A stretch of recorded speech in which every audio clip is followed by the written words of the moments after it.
Traffic चालान, वाहन चालकों के लिए बड़ी खबर, आज से इन वाहनों का कटेगा 10,000 रुपये जुर्माना।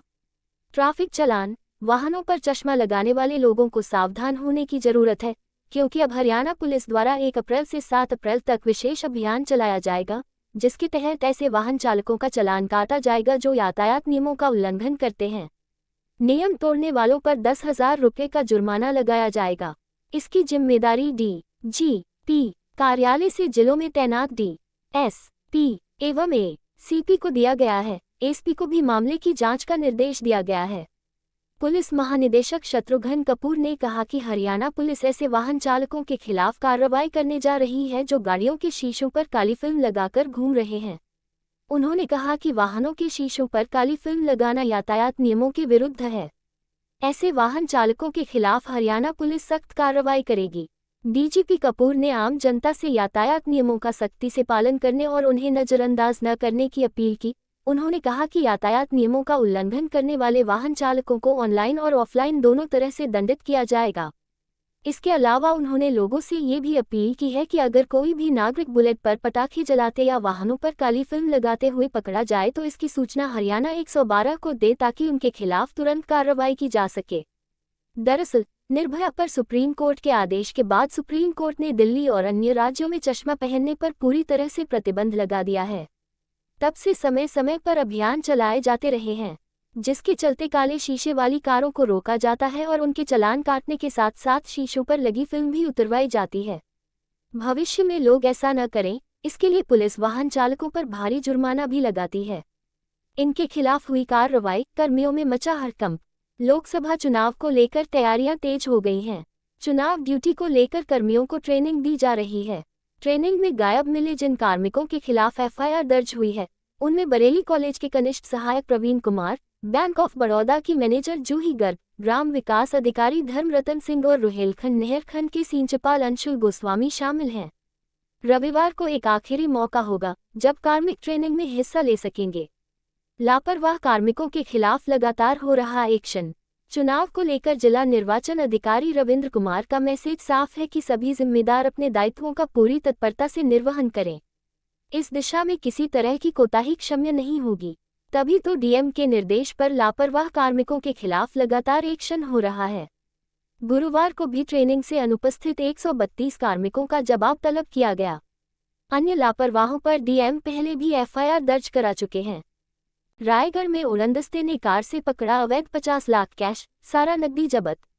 रायगढ़ 2 अप्रैल 2024 लोकसभा निर्वाचन हेतु प्रभावशील आदर्श आचार संहिता में रायगढ़ की फ्लाइंग स्क्वाड टीम के द्वारा आज बड़ी कार्यवाही करते हुए वाहन चेकिंग के दौरान मेडिकल कॉलेज रोड से एक इनोवा क्रिस्टा से 50 लाख रुपये नकद अवैध परिवहन करते हुए जब्त किया गया। वाहन में सवार लोगों से उक्त राशि के बारे में जानकारी मांगे जाने पर कोई संतोषप्रद जवाब नहीं दिया गया। मामला इनकम टैक्स डिपार्टमेंट को सौंप दिया गया है। इस संबंध में प्राप्त जानकारी के अनुसार आज लोकसभा निर्वाचन की उड़नदस्ता टीम दल क्रमांक 05 द्वारा चेकिंग के दौरान मेडिकल कॉलेज रोड रायगढ़ के आगे एकताल रोड में बंजारी मंदिर के पास इनोवा क्रिस्टा वाहन क्रमांक JHO5TC 5705 को चेक करने पर वाहन में 2 व्यक्ति बैठे मिले। पूछताछ कर चेक करने पर एक कपड़ा के थैला में 500-500 रुपये के नोट के 100 बंडल कुल 50 लाख रुपये अवैध रूप से ले जाते मिला, जिसे उक्त रकम के बारे में पूछताछ करने पर कोई संतोषप्रद जवाब नहीं दे पाए। उड़नदस्ता दल क्रमांक 05 के प्रभारी अधिकारी सहकारी निरीक्षक अविनाश कश्यप, सह प्रभारी अरुण कुमार साव, सहायक ग्रेड 02 पुलिस अधिकारी सौनी गौतम ठाकुर द्वारा ये कार्यवाही की गई है। आगे की कार्यवाही हेतु प्रकरण इनकम टैक्स विभाग को सौंपा गया है। लोकसभा आम निर्वाचन के लिए आदर्श आचार संहिता के प्रभावी होने के बाद से जिले में चौकसी बढ़ा दी गई है। जब्त किए गए 50 लाख कैश।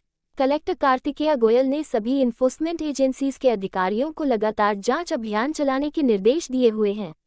एसपी दिव्यांग पटेल ने पुलिस की टीमों को सघन जांच के लिए निर्देशित किया है। पुलिस के साथ दूसरी जांच एजेंसियों की टीम्स भी फील्ड पर सक्रिय हैं।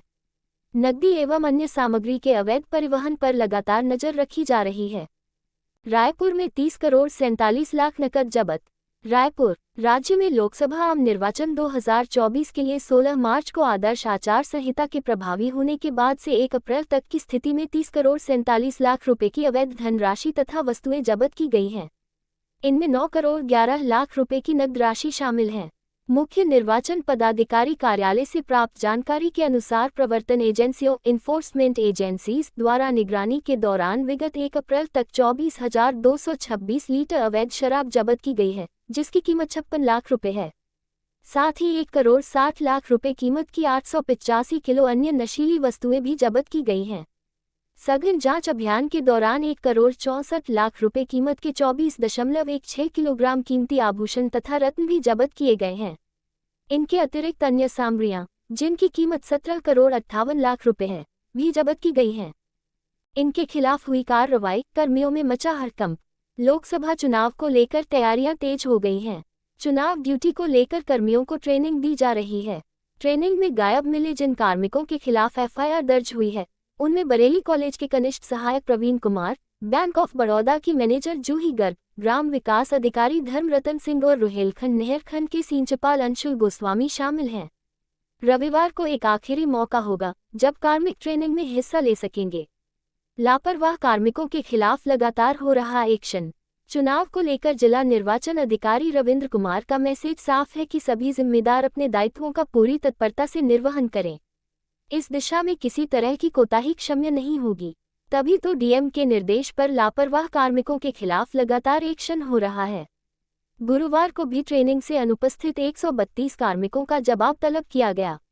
अन्य लापरवाहों पर डीएम पहले भी एफआईआर दर्ज करा चुके हैं। अमेरिका के अरविंद केजरीवाल का समर्थन कर रहा है और पीएम मोदी का विरोध।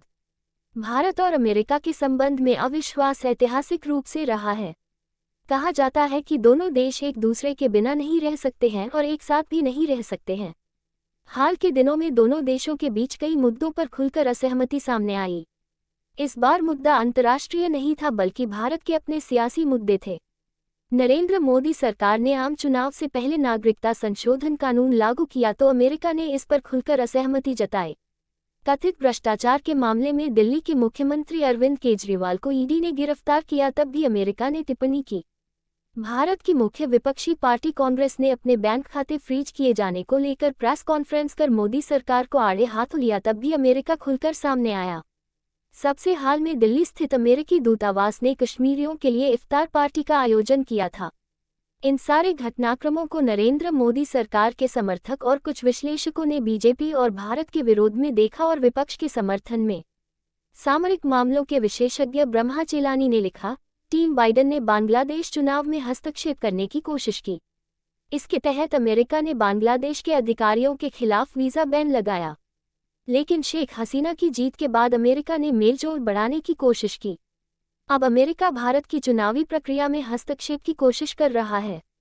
भारत में अमेरिका के राजदूत एरिक गारसेटी ने पिछले महीने इंडिया टुडे कॉन्क्लेव में भारत में सीएए लागू करने पर चिंता जताते हुए कहा था कि अमेरिका किसी देश से दोस्ती के कारण अपने सिद्धांतों को नहीं छोड़ सकता है।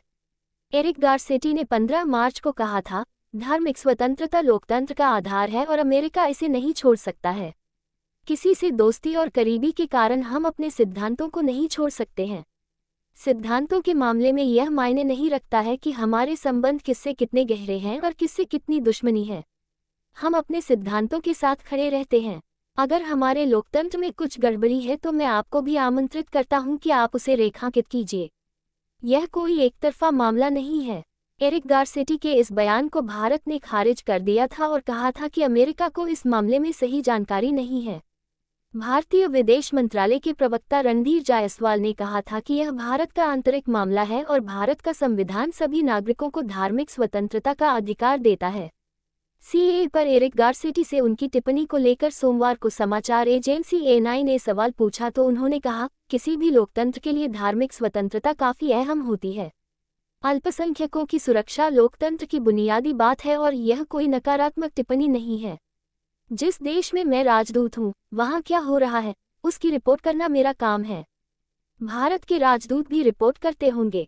रतलाम रेलवे स्टेशन पर नकद 65 लाख रुपए के साथ पकड़ाया युवक, आयकर विभाग करेगा जांच, देखिए वीडियो। रतलाम, 30 मार्च ई खबर टुडे। रतलाम के रेलवे स्टेशन पर एक युवक आज तड़के 4 बजे 65 लाख रुपए नकद के साथ पकड़ाया। ये राशि लेकर वह मुंबई जाने वाला था। जीआरपी और आरपीएफ की संयुक्त कार्यवाही में पकड़े गए इस युवक की राशि जब्त कर ली गई है। शासकीय रेल पुलिस जीआरपी थाना प्रभारी रामबरन सिंह कुशवाहा ने बताया कि लोकसभा चुनाव के चलते लगी चुनाव आचार संहिता के मद्देनजर रेलवे स्टेशन पर आरपीएफ और जीआरपी द्वारा सघन चेकिंग की जा रही थी। इसी दौरान एक युवक मिला जिसके पास एक बैग था। बैग की तलाशी लेने पर उसमें बड़ी मात्रा में नकद राशि मिली। युवक को जीआरपी थाने लाया गया, जहां उसने पूछताछ में अपना नाम एस कुमार मूनत पिता ऋषभ मूनत निवासी सेठजी का बाजार रतलाम बताया। उसने बताया कि उसकी सोना चांदी की दुकान है और वह नकदी 65 लाख लेकर मुंबई व्यवसाय के लिए जा रहा था। जीआरपी ने युवक के पास से बरामद हुई नकद राशि जब्त कर ली है। युवक को नोटिस देकर छोड़ दिया गया है।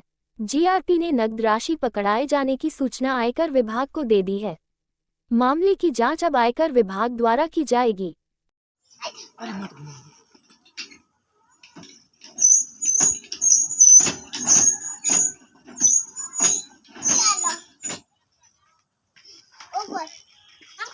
कुछ बोलते रहेंगे।